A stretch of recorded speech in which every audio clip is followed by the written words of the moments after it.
ஒரு ஊரில் ஒரு ஞானி இருக்கிறார். ரொம்ப பெரிய ஞானி. ரொம்ப வயசாகிட்டுது. கடைசி காலத்தில் அவர்கிட்ட சில பேர் வந்தாங்க. உங்கள் குரு யார் அப்படின்னு கேட்டாங்க. அவர் நிமிர்ந்து பார்த்தார். எனக்கு ஆயிரக்கணக்கான குருமார்கள் உண்டு. அவங்க பேரெல்லாம் சொல்லணும்னா இந்த காலம் பத்தாது. ஆனால் முக்கியமான ஒரு 3 பேரை பற்றி மட்டும் உங்களுக்கு சொல்கிறேன் அப்படின்னாராம். அப்புறம் சொன்னார், அந்த 3 பேரில் ஒருத்தன் ஒரு திருடன்.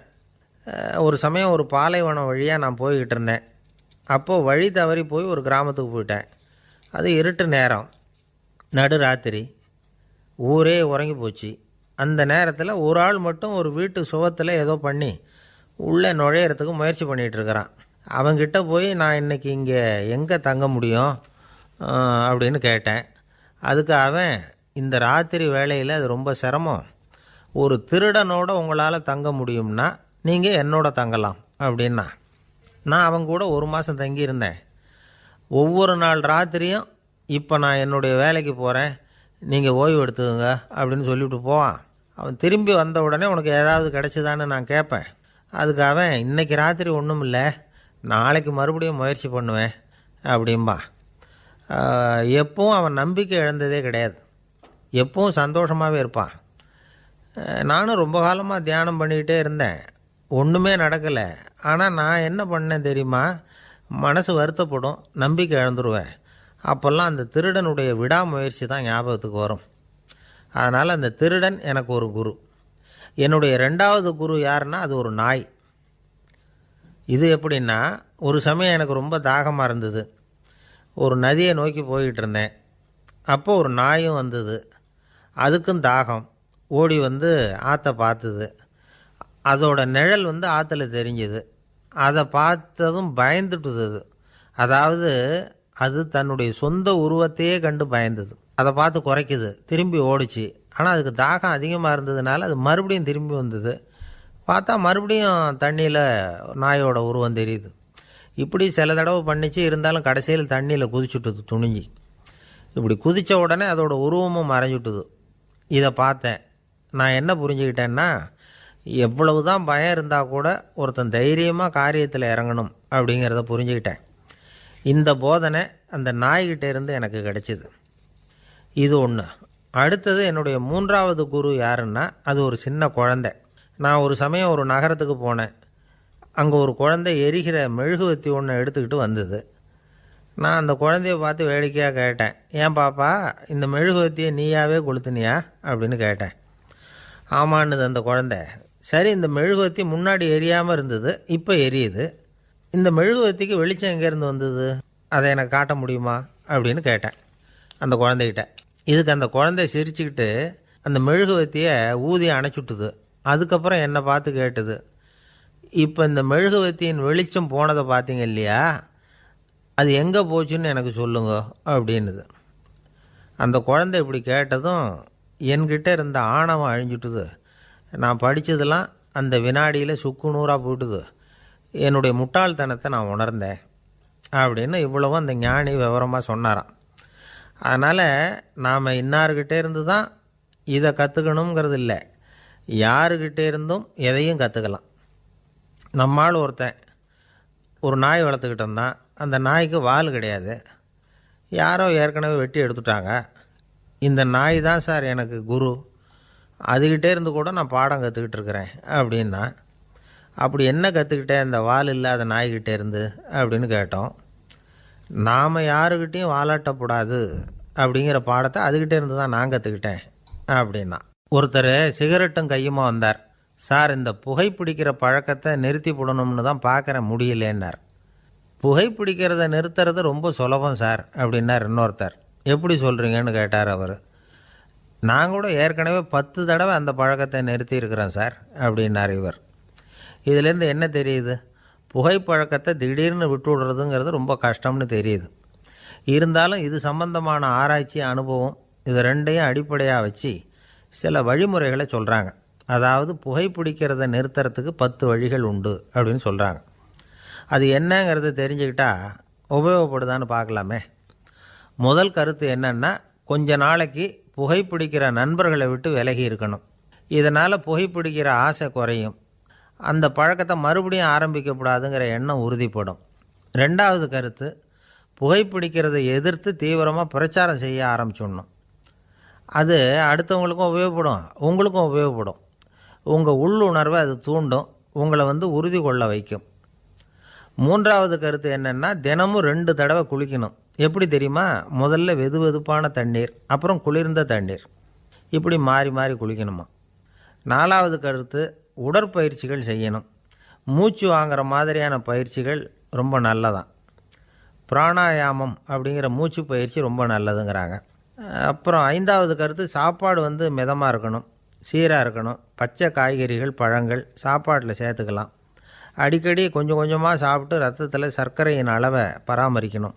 இது நரம்புகளை அமைதிப்படுத்தும். ஆறாவது கருத்து என்னென்னா, ரொம்ப நேரம் பசியோடு இருக்கக்கூடாது. புகைப்பிடிக்கிறத நிறுத்த முயற்சி செய்யும் பொழுது எடை குறைப்பு நடவடிக்கைகளை மேற்கொள்ளக்கூடாது. ஏழாவது கருத்து, காப்பி, தேநீர், மதுபானம், அப்புறம் போதைப் பொருள்கள் கலந்த உணவுகள் இதெல்லாம் வேணாம். புகைப்பிடிக்கிறத அதெல்லாம் ஊக்கப்படுத்தும். கடுகு, மிளகு, அப்புறம் காரமான பொருள்களை தவிர்க்கணும். உப்பு அளவை குறைக்கணும். தினமும் 10 குவளை தண்ணீராவது குடிக்கணும். வெறும் தண்ணி புகைப்பிடிக்கிற ஆவலை தணிக்குதான். எட்டாவது கருத்து, கையில் சிகரெட்டு, புகையில ஏதாவது இருந்தால் உடனே தூக்கி எறிஞ்சிருங்க. அது கையில் இருக்கிற வரைக்கும் புகைப்பிடிக்கிற ஆசை வந்துக்கிட்டே இருக்கும். ஒன்பதாவது கருத்து என்னென்னா, இறை நம்பிக்கை உள்ளவங்க புகைப்பிடிக்கிற எண்ணம் வர்றப்போவெல்லாம் பிரார்த்தனை செய்ய ஆரம்பிச்சுடலாம். 10வது கருத்து, உங்களுக்கு ரொம்பவும் வேண்டியவங்க யாரோ அவங்கக்கிட்ட எல்லாம் நீங்கள் புகைப்பிடிக்கிறத நிறுத்தி விட்டதாக சொல்லிவிடுங்க. இந்த 10 வழிகளையும் கடைபிடிக்க ஆரம்பிச்சுட்டா புகைப்பிடிக்கும் பழக்கத்தை நிறுத்தி விடலாம் அப்படின்னு சொல்கிறாங்க அனுபவப்பட்டவங்க. முயற்சி பண்ணி பார்க்கலாம். ஒரு முக்கியமான இடத்துல நின்றுக்கிட்டு இருந்தார் ஒருத்தர். அங்கே இன்னொருத்தர், ஏன் சார் இந்த இடத்துல சிகரெட் பிடிக்கலாமா அப்படின்னு அனுமதி கேட்டார். இந்த இடத்துல சிகரெட் பிடிக்கக்கூடாதுங்க அப்படின்னாரு இவர்.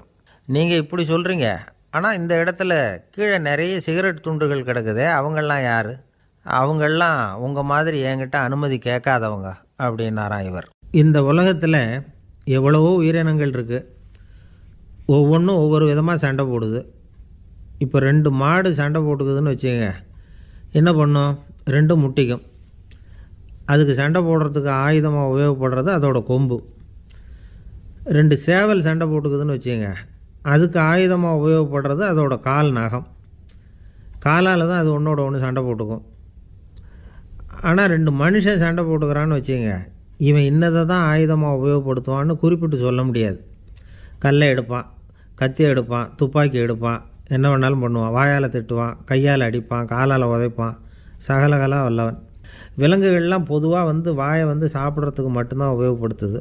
ஆனால் இவனுக்கு சாப்பிட்றதுக்கும் அதுதான், சாப்பிட்டு விட்டு திட்டுறதுக்கும் அதுதான். ஆனால் ஒரு விஷயத்தில் மட்டும் கெட்டிக்கிறேன்.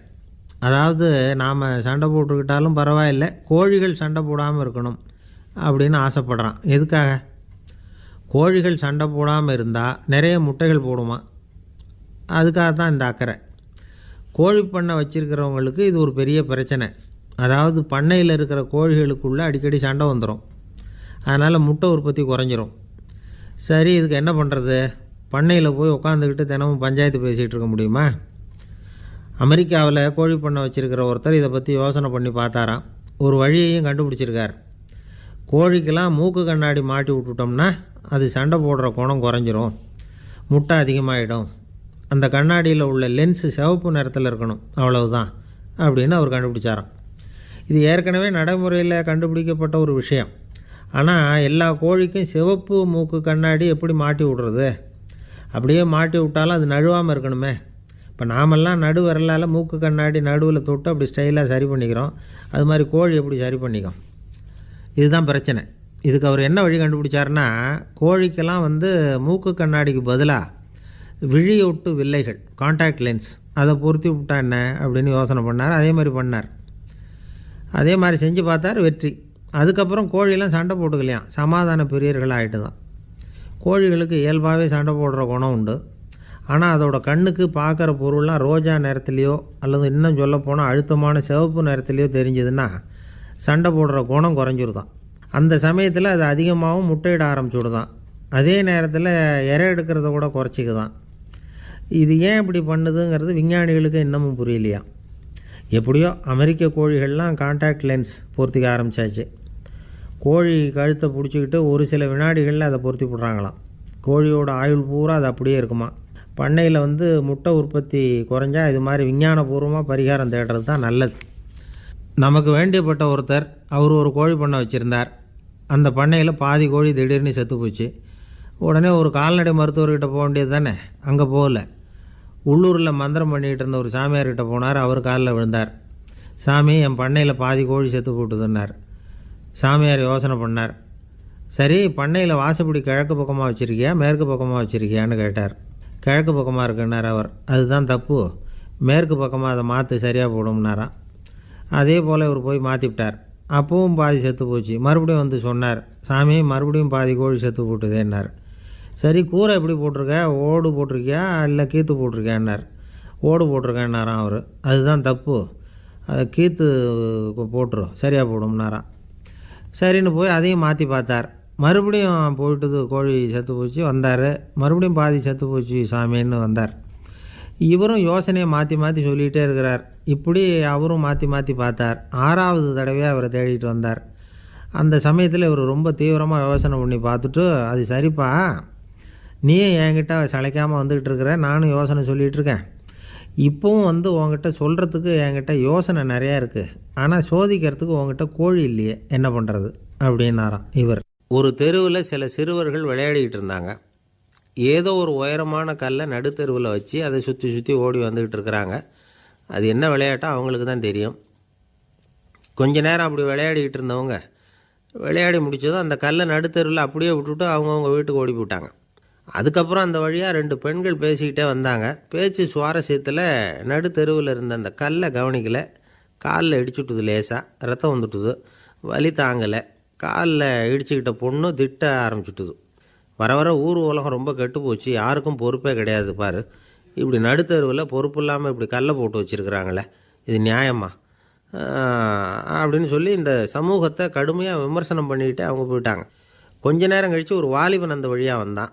அந்த கல்லை பார்த்தான், நின்னான். ஒரு நிமிஷம் யோசனை பண்ணான், என்ன பண்ணலாம்னு பார்த்தான்.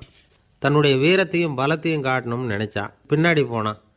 அப்புறம் வேகமாக ஓடி ஒரு சின்ன ஹை ஜம்ப் அப்படியே துள்ளி குதித்தான். துள்ளி குதித்து தாண்டி அந்த பக்கமாக போய் விழுந்தான். அப்படியே விசில் அடிச்சுக்கிட்டு அவன் பாட்டுக்கு நடந்து போகிறான். அடுத்தபடியாக ஒரு காதல் ஜோடி அந்த வழியாக வந்தது. நடுத்தெருவில் கல் கண்ணில் பட்டது. அவங்க 2 பேரும் ரொம்ப நெருக்கமாக சேர்ந்து வந்துக்கிட்டு இருக்கிறாங்க. நடுவில் கல் இருக்கிறதுனால கொஞ்ச நேரம் 2 பேரும் விலகி மறுபடியும் இந்த பக்கம் சேர்ந்து போகணும். கொஞ்ச நேரம் நாம் பிரிய வேண்டி இருக்குதே அப்படின்னு வருத்தத்தோடு முணுமுணுத்துக்கிட்டே இந்த பக்கம் வந்தாங்க. அதுக்கப்புறம் வழக்கம் போல் சேர்ந்து அவங்க பாட்டுக்கு எதிர்காலத்தை பற்றி கற்பனை பண்ணிக்கிட்டே போயிட்டாங்க. கடைசியாக அந்த வழியாக பார்வை இல்லாத ஒருத்தர் வந்துக்கிட்டு இருக்கார். அவர் கையில் வழக்கமாக வச்சுருக்கிற அந்த ஊன்றுகோல், கையில் இருக்கிற அந்த ஊன்றுகோலால் தனக்கு முன்னாடி அப்படியும் இப்படியும் அப்படியே தட்டிக்கிட்டு பார்த்துக்கிட்டே அவர் மெதுவாக நடந்து வந்துக்கிட்டு இருக்கிறார். வழியில் இருக்கிற அந்த கல் தட்டுப்பட்டுது. உடனே நடுத்தெருவில் ஒரு கல் இருக்குங்கிறத அவர் புரிஞ்சுக்கிட்டார். உடனே குனிஞ்சார். அந்த கல்லை தடவி பார்த்து எடுத்தார். தெரு ஓரமாக கொண்டுகிட்டு போய் போட்டார். அதுக்கப்புறம் அவர் பாட்டுக்கு அவர் வழியில் நடந்து போனார். இப்போது இதில் பல பேர் வந்தாங்க போனாங்க. இவங்களில் பார்வை உள்ளவங்க யார், பார்வை இல்லாதவங்க யார்? இப்படி ஒரு கேள்வி கேட்டால் என்ன பதில் சொல்ல முடியும்?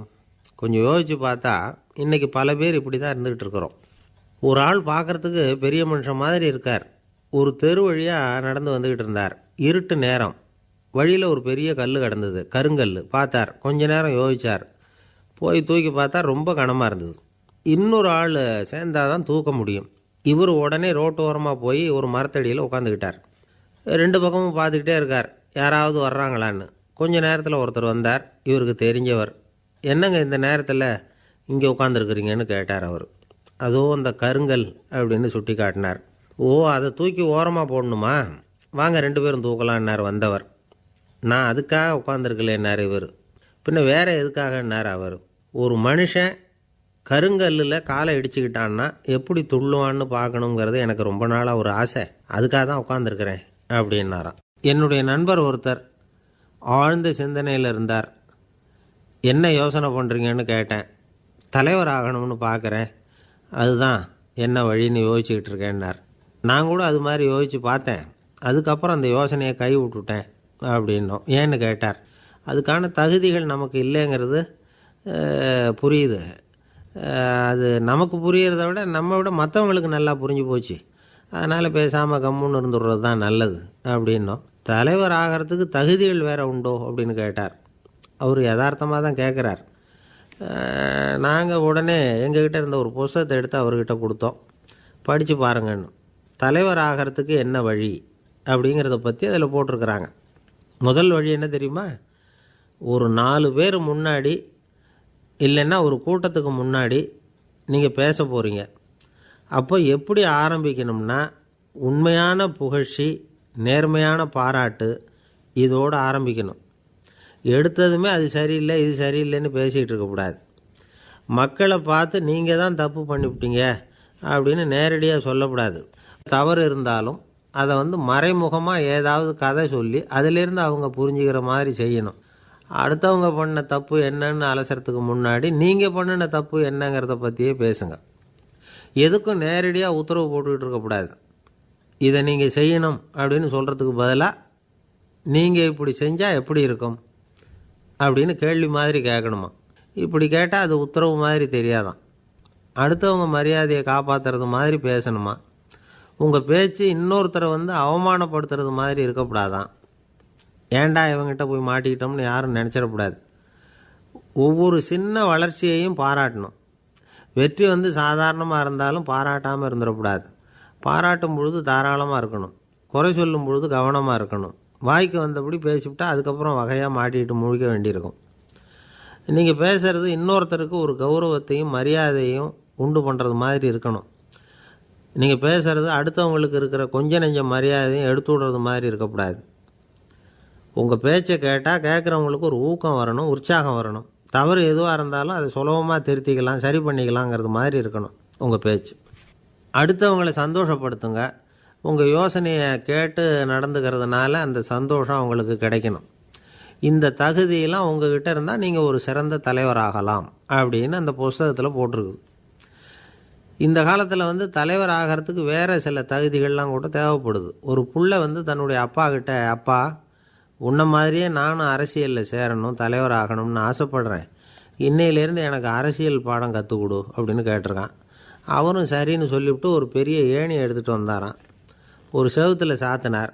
இந்த ஏணியில் ஏறி உயர போய் அங்கே பரன் மேலே இருக்கிற ஒரு புத்தகத்தை எடுத்துகிட்டு வாடான்ருக்கார் மகனை பார்த்து. அப்பா ஏணி ரொம்ப உயரமாக இருக்குது, நீ ஜாக்கிரதையாக இதை பிடிச்சிக்கோ, நான் ஏறி போகிறேன் அப்படின்னு நான் பையன். பயப்படாத, நான் பார்த்துக்கிறேன்னார் அப்பா. பையன் ஏணியில் ஏறினா உச்சிக்கு போனதும் அப்பா கையை எடுத்துட்டார். ஏணி அப்படியே சரிஞ்சுட்டுது. பையன் பொத்துன்னு கீழே விழுந்துட்டான். இடுப்பை பிடிச்சிக்கிட்டே எழுந்திரிச்சான். என்னப்பா இது, இப்படி என்னை ஏற விட்டுட்டு கையை விட்டுட்டியே, இப்படி கை விடலாமா அப்படின்னு கத்தியிருக்கான். அப்பா நிதானமாக சொன்னாராம், அவசரப்படாதேப்பா, அரசியலில் இதுதான் முதல் பாடம். பெத்த அப்பனாக இருந்தாலும் அவனை நம்பாதே அப்படின்னு உபதேசம் பண்ண.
அவர் ஒரு பெரிய குடும்பத்தில் பிறந்தவர். இருக்கிற சொத்துக்கள் எல்லாத்தையும் வாரி வழங்கிவிட்டு காட்டுக்கு புறப்பட்டார் தவம் செய்கிறதுக்காக. இருந்தது பூராவும் கொடுத்துட்டார். இனிமேல் எதுவுமே இல்லை கொடுக்கறதுக்கு. அப்போது கடைசியாக ஒருத்தன் வந்து கையை நீட்டினான். ஐயா ஏதாவது கொடுங்கன்னா. அவர் பார்த்தார். கட்டியிருக்கிற வேட்டியை தவிர வேறு எதுவுமே இல்லை. 8 முழம் பட்டு வேட்டி ஜரிகை கரையோடு இருக்குது. கடைசியாக அதை தான் எடுத்து கட்டிக்கிட்டு அவர் புறப்பட்டுக்கிட்டு இருக்கிறார். அவர் பார்த்தார். எதிரில் அவன் பரிதாபமாக நின்றுக்கிட்டு இருக்கிறான். அந்த 8 முழ வேட்டியை 2ஆக கிழிச்சார். 4 முழத்தை அவங்ககிட்ட கொடுத்துட்டு மீதி 4 முழத்தை தன்னுடைய இடுப்பில் கட்டிக்கிட்டு அவர் காட்டுக்கு போயிட்டார். இவன் என்ன பண்ணான் தெரியுமா? கையில் கிடைச்ச 4 முழத்தை எடுத்துக்கிட்டு கடை வீதிக்கு போனான். பழைய பட்டு வேட்டி ஜருகை இதெல்லாம் விலைக்கு வாங்குகிற வணிகர் ஒருத்தர் இருந்தார். அவர்கிட்ட போனான். இதை விலைக்கு எடுத்துக்கிறீங்களான்னு கேட்டான். அவர் வாங்கி பார்த்தார். ஆஹா, ரொம்ப அருமையான வேட்டி, விலை ஒசந்த ஜருகை, இது ஏது உனக்குன்னு கேட்டார். அவன் நடந்ததை சொன்னான். அப்படின்னா ஒன்று செய், இந்த வேட்டியோட இன்னொரு பாதியையும் மெதுவாக வாங்கிட்டு வந்துரு, உனக்கு நிறைய பணம் தரேன் அப்படின்னார் அந்த வணிகர். இவன் கொஞ்சம் யோசனை பண்ணி பார்த்தான். கொஞ்சம் இருங்க, அதை வந்துவிடுறேன் அப்படின்னு சொல்லிவிட்டு நேராக காட்டுக்கு போனான். அவர் எங்கே இருக்காருன்னு தேடி கண்டுபிடிச்சான். அவர் ஒரு இடத்துல தவக்கோலத்தில் இருக்கிறார். கட்டியிருந்த இடைவேட்டியும் அவரை அறியாமலே நழுவி கீழே விழுந்து கிடக்குது. இவனுக்கு ரொம்ப வசதியாக போச்சு. அவரை கேட்க வேண்டிய அவசியமே இல்லை. மெதுவாக சத்தம் போடாமல் அடிமேல் அடி வச்சு நெருங்கினான். அவர் கண்ணை மூடிக்கிட்டு அவர் பாட்டு நின்றுக்கிட்டு இருக்கார். இவன் மெதுவாக போய் கீழே கிடந்த அந்த துணியை எடுத்துக்கிட்டு சத்தம் போடாமல் திரும்பி நடந்தான். அப்படி கொஞ்சம் தூரம் நடந்திருப்பான். அப்படி ஓட ஆரம்பிக்கிற சமயத்தில் அவன் காலில் கீழே கிடந்த முள் ஒன்று நறுக்குன்னு தைச்சி விட்டுது. வலி தாங்க முடியாமல் அம்மான்னு கத்திவிட்டான். இந்த சத்தத்தினால கண்ணை மூடி நின்றுக்கிட்டு இருந்த அவர் தவம் கலைஞ்சிது. மெதுவாக கண்ணை திறந்து பார்க்குறார். தன் இடையில இருந்த வேட்டி அவன் கையில் இருக்குது. இப்போ அவர் நினைக்கிறாராம், இந்த வேட்டி மேலே நான் வச்ச ஆசை அல்லவா அவனை வந்து திருடன் ஆக்கிவிட்டுது அப்படின்னு நினச்சாரான். இது எப்பேற்பட்ட மனநிலைங்கிறத கொஞ்சம் யோசிச்சு பாருங்கள். தான் ஒரு பொருள் மேலே வைத்த பற்று இன்னொரு மனிதன் திருடனாக ஆகிறதுக்கு காரணமாயிட்டுதே அப்படின்னு நினைக்கிறார். அப்படி நினச்ச அவர் யார் தெரியுமா? அவர் தான் மகாவீரர். இழந்துட்டேங்கிறியே, நீ என்னத்தை கொண்டு வந்த இங்கே இழக்கிறதுக்கு? நீ என்னத்தை உண்டாக்குன இது அழிஞ்சுட்டுதுன்னு சொல்கிறதுக்கு? இது அவருடைய சிந்தனை. இன்றைக்கி நம்ம சிந்தனையெல்லாம் வேறு மாதிரி இருக்குது. ஒருத்தன் நடுத்தெருவில் உட்காந்து அழுதுகிட்டு இருந்தான். அந்த வழியாக வந்தவர் கேட்டார், ஏன்ப்பா அழற அப்படின்னு கேட்டார். 5 ரூபா சார், இந்த இடத்துல விழுந்துட்டுது, ரொம்ப நேரமாக தேடுறேன், கிடைக்காது போல இருக்கு அப்படின்னா. எப்போ தொலைஞ்சுது அப்படின்னு கேட்டார். அது எனக்கு தெரியாது சார், பணத்தை தொலைச்சவன் தேடி பார்த்துட்டு போயிட்டான், நான் அவனுக்கு பின்னாடி தேட வந்தவன் அப்படின்னு சொல்லிவிட்டு மறுபடியும் தேட ஆரம்பித்தானான். அமெரிக்க ஜனாதிபதி ஆப்ரஹாம் லிங்கன் ஒரு நாள் தன்னோட கோச்சு வண்டியில் தலைநகரான வாஷிங்டனுக்கு போயிட்டுருக்கிறார். கோச்சு வண்டி ஒரு சாலையில் போயிட்டுருக்கு. அந்த சாலைக்கு ஒரு பக்கத்தில் பயங்கரமான சதுப்பு நிலம். சதுப்பு நிலம்னா அது புதைகுழி, புதை மணல்ங்கிறோம்ல, அது மாதிரி. அந்த சதுப்பு நிலத்தில் யாராவது மாட்டிக்கிட்டா அவ்வளோதான், ஆளை கொஞ்சம் கொஞ்சமாக உள்ளே அமுக்கிவிடும், தப்பிச்சு கரையிறது கஷ்டம். அப்படிப்பட்ட நிலம் அது. ஆப்ரஹாம் லிங்கன் ஏதோ ஒரு முக்கியமான அரசாங்க வேலையாக போயிட்டு திரும்பி வந்துக்கிட்டு இருக்கிறார். அதனால் அந்த சமயத்தில் அவர் விலை உசந்த ஆடைகளை அணிஞ்சிருக்கிறார். அப்படி அவர் அந்த கோச்சு வண்டியில் வந்துக்கிட்டு இருக்கிறாரு. அந்த சமயத்தில் ஒரு காட்சி அவர் கண்ணில் பட்டுட்டுது. என்ன தெரியுமா? ரோட்டுக்கு பக்கத்தில் இருந்த சதுப்பு நிலத்தில் ஒரு இளம் பன்றிக்குட்டி சிக்கிக்கிட்டு தவிச்சிக்கிட்டு இருக்குது. பரிதாபமாக கத்திக்கிட்டு இருக்குது. அதை பார்த்தார் லிங்கன். அவருக்கு என்ன மாதிரி ஆயிட்டுது. உடனே வண்டியை நிறுத்த சொன்னார். கீழே இறங்கினார். தன்னோட விலை உசந்த ஆடைகளை பற்றி லட்சியம் பண்ணவே இல்லை. தனக்கே ஆபத்து வரலாம்ங்கிறத பற்றியும் கவலைப்படலை. தான் ஒரு குடியரசுத் தலைவருங்கிறத பற்றியும் அவர் நினச்சி பார்க்கல. நேராக அந்த சதுப்பு நிலம் பக்கமாக போனார். அந்த சேத்துல இறங்கி பன்றிக்குட்டியை காப்பாற்றி கரைக்கு கொண்டுட்டு வந்து சேர்த்துட்டார். அதுக்கப்புறம் நிம்மதியாக கோச்சு வண்டியில் ஏறி வெள்ளை மாளிகைக்கு வந்து சேர்ந்தார். ட்ரெஸ்ஸு உடம்பு பூரா சேறு சகதி. பார்க்குறவங்களுக்கெல்லாம் ஆச்சரியமாக போச்சு. அவங்களுக்கு ஒன்றும் புரியல. இவர் நேராக ட்ரெஸ்ஸு மாற்றிக்கிறதுக்காக போனார். கோச்சு வண்டி ஓட்டிகிட்டு வந்தவங்கிட்ட போய் எல்லோரும் கேட்டாங்க, என்ன ஆச்சு அப்படின்னு. அவர் வர்ற வழியில் நடந்த விவரத்தை சொன்னார். ஆப்ரஹாம் லிங்கனுடைய இந்த இறக்க குணத்தை எல்லாரும் பாராட்டினாங்களாம், புகழ்ந்தாங்களாம். ஆனால் இதுக்கு லிங்கன் என்ன பதில் சொன்னார் தெரியுமா? தயவு பண்ணி இந்த புகழ்ச்சியான பேச்சையெல்லாம் ஒதுக்குங்க, அதெல்லாம் வேணாம். அந்த சின்ன பிராணி சகதியில் மாட்டிக்கிட்டு துடிச்சிக்கிட்டு இருந்தது. அதை பார்த்தேன். உடனே என்னுடைய இதயத்தில் ஒரு முள் தைச்சது மாதிரி ஒரு உணர்வு. அந்த முள்ளை பிடுங்கி எறிஞ்சேன், அவ்வளவுதான். உண்மையில் அந்த பிராணிக்கு நான் உதவினேங்கிறத விட எனக்கு ஏற்பட்ட இன்னலை போக்கிட்டேன் அப்படிங்கிறது தான் உண்மை. அதுதான் பொருத்தம். அப்படி இருக்கிறப்போ இதில் புகழறதுக்கு என்ன இருக்குது அப்படின்னார் ஆபிரகாம் லிங்கன். எவ்வளவு யதார்த்தமான வார்த்தைகள் பாருங்கள். இந்த காலத்தில் நம்மளையும் பல பேர் அப்படி உண்டு. நீச்சல் தெரியாத ஒரு ஆள் தண்ணியில் இறங்கிட்டான். தண்ணி ஆழங்கிறது அப்புறமா தான் தெரிஞ்சுது. தத்தளிக்க ஆரம்பிச்சுட்டான். வாழ்னு கத்துறான். கரையில் நின்றுக்கிட்டு இருந்த ஒருத்தர் இதை பார்த்தார். உடனே அவருக்கு இதயத்தில் முள் தைச்சது மாதிரி ஒரு உணர்வு. உடனே குபீர்னு தண்ணியில் பாய்ஞ்சார். அவரை காப்பாற்றி கரைக்கு கொண்டுட்டு வந்து சேர்த்தார். இதை பார்த்துக்கிட்டு இருந்த இன்னொருத்தர் காப்பாற்றின அந்த ஆளை பாராட்டி புகழ்ந்தார். என்ன புகழாதீங்க சார் அப்படின்னார் அவர். ஏன்னு கேட்டார் இவர். நான் அந்த ஆளை ஏன் காப்பாற்றினேன் தெரியுமா? அவன் நேற்றுக்கு என்கிட்ட 300 ரூபா கடன் வாங்கியிருக்கிறான். இவன் தண்ணியில் போட்டான்னா நான் கொடுத்த கடனும் தண்ணியில் போடும். அதனால தான் விழுந்து காப்பாற்றினேன் அப்படின்னா அந்த ஆள். ஒருத்தர் ரொம்ப அவசரமாக போய்கிட்டு இருந்தார். எங்கே சார் போகிறீங்கன்னு கேட்டோம். எனக்கு வேண்டியப்பட்ட ஒருத்தருக்கு குழந்தை பிறந்திருக்கிறதாக செய்தி வந்திருக்கு. அதுதான் ஆஸ்பத்திரிக்கு போயிட்டுருக்கேன், பார்த்துட்டு வரலாம்னு அப்படின்னார். அப்படின்னா கொஞ்சம் இப்படி உட்காருங்க அப்படின்னோம். சில விவரமெல்லாம் சொல்கிறேன், கேட்டுக்கிட்டு போங்க அப்படின்னோம். உட்காந்தார். அப்புறம் சொல்ல ஆரம்பித்தோம். புதுசாக பிறந்திருக்கிற ஒரு குழந்தைய பார்க்க போகிறதுன்னா அது சாதாரண விஷயம் இல்லை. அதில் ரொம்பவும் கவனமாக நடந்துக்கணும். புது குழந்தைக்கு நோய் சுலபமாக தொற்றும். முக்கியமாக காற்று மூலமாக பரவுகிற நோய்கள் சுலபமாக வந்துடும். அதனால் நமக்கு உடம்பு சரியில்லைன்னா குழந்தைய விட்டு கொஞ்சம் தள்ளியே இருக்கிறது தான் நல்லது. பெரியவங்களை பொறுத்த வரைக்கும் சாதாரணமாக உள்ள ஒரு கிருமி கூட குழந்தையை பொறுத்த வரைக்கும் ரொம்ப மோசமான ஒரு கிருமியாக இருக்கும். சில வெளிநாடுகளில் எப்படி தெரியுமா? பிறந்த குழந்தை தூங்கிக்கிட்டு இருக்கிற ஒரு ரூமுக்கு போகணும்னா போகிறவங்க முகமூடி போட்டுக்கணும், காலணிகளை மாற்றிக்கணும். அவ்வளவு சுத்தமாக உள்ளே போய் பார்த்துட்டு வரணும். பொதுவாக சில ஆஸ்பத்திரிகளில் பார்த்திங்கன்னா பார்வையாளர்கள் நேரத்தில் விசிட்டிங் ஹவர்ஸ் தாயை விட்டு குழந்தைய தனியாக பிரித்து வச்சுருவாங்க. எதுக்குன்னு நினைக்கிறீங்க? அந்த நேரம் பல பேர் வருவாங்க போவாங்க. அவங்க கை கால் சுத்தமாக இருக்காது. சுத்தம் இல்லாத கைகள் மூலமாக கிருமிகள் பரவும். சுத்தம் இல்லாத கைன்னா மண் தூசி படிஞ்சிருக்கிற கை மட்டும் தான் அர்த்தம் இல்லை. சாலையில் கையை வீசிக்கிட்டு நடந்து வர்றீங்க, குழந்தைய பொறுத்த வரைக்கும் அது கூட சுத்தம் இல்லாத கை தான். தாயை தவிர மற்றவங்க குழந்தைய தூக்காமல் பார்த்துக்கிறது நல்லது. தாய் கூட அளவோடு கொஞ்சிறதோடு நிறுத்திக்கணும். புதுசாக ஒரு குழந்தைய பெற்றுருக்கிற பொண்ணுக்கிட்ட மற்ற தாய்மார்கள் ஏதாவது சொல்லிக்கிட்டே இருப்பாங்க. குழந்தைய அப்படி வளர்க்கணும் இப்படி வளர்க்கணும் அப்படின்னு ஏதாவது அட்வைஸ் பண்ணிக்கிட்டே இருப்பாங்க. இப்படி ஓவராக அறிவுரை பண்ணுறது அந்த பொண்ணை குழப்பி விட்டுரும். அதனால் அப்படிலாம் பண்ணக்கூடாது. அந்த பெண்ணே ஏதாவது கேட்டால் கூட டாக்டர் சொல்ல வேண்டிய விவரங்களையெல்லாம் நாமே சொல்லிகிட்டு இருக்கக்கூடாது. புதுசாக பிறந்திருக்கிற குழந்தைய மட்டும்தான் இப்படி பார்க்கணும்னு இல்லை. ஒரு நோயாளி குழந்தைய பார்க்க போகிறதுனா கூட ரொம்ப எச்சரிக்கையாக தான் நடந்துக்கணும். ஒரு தின்பண்டமோ விளையாட்டு சாமானோ அந்த குழந்தைக்கு நாம் வாங்கிட்டு போகிறதா வச்சுக்குவோம். அதை நேராக கொண்டுகிட்டு போய் அந்த குழந்தைகிட்டே கொடுக்கக்கூடாது. அதோட அப்பா அம்மாக்கிட்ட ரகசியமாக கொடுக்கலாம்.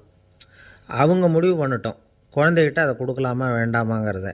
அவங்களுக்கு தான் தெரியும் அதோட மனசும் உடம்பும்.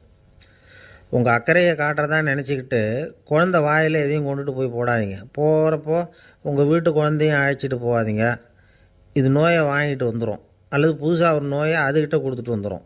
என்னதான் உங்களுக்கு பழக்கமான குழந்தையாக இருந்தால் கூட அதுக்கு விருப்பம் இல்லைன்னா பேசக்கூடாது. அங்கே போய் அவங்க பள்ளிக்கூடத்தை ஞாபகப்படுத்திகிட்டு இருக்கக்கூடாது. நோயில் இருக்கிறப்ப ஸ்கூலை பற்றி பேச அது விரும்பாது. ஆஸ்பத்திரியை விட்டு வெளியில் புறப்படுறப்போ குழந்தைகிட்ட சொல்லணும்னு அவசியம் இல்லை. அதோட அப்பா அம்மா கிட்ட சொல்லிவிட்டு புறப்பட்டா போதும். குழந்தை கோபிச்சிக்காது. சமூக சம்பிரதாயத்தை பற்றி அது கவலைப்படுறதில்லை. இப்படி எல்லா விவரமும் நம்ம எதிரில் உட்காந்துருந்தவங்ககிட்ட சொல்லி முடித்தோம். ரொம்ப நன்றி சார் அப்படின்னு சொல்லிவிட்டு அவர் புறப்பட்டார். குழந்தைங்க கொஞ்சம் வளர்கிற வரைக்கும் தான் நாம் எச்சரிக்கையாக இருக்கணும்னு இல்லை, வளர்ந்த பிறகு இன்னும் எச்சரிக்கையாக இருக்கணும். ஒரு பையன் பள்ளிக்கூடத்துலேருந்து திரும்பி வீட்டுக்கு வந்தான். முகம் பூரா நகத்தால் கீறி இருந்தது. அப்பா பார்த்து பயந்துட்டார். யாருடா உன்னை இப்படி பண்ணது அப்படின்னார். என் கூட படிக்கிற இன்னொரு பையன்னா. நாளைக்கு உன் கூட பள்ளிக்கூடத்துக்கு வர்றேன், நீ எனக்கு அவனை அடையாளம் காட்ட முடியுமான்னார். அது ரொம்ப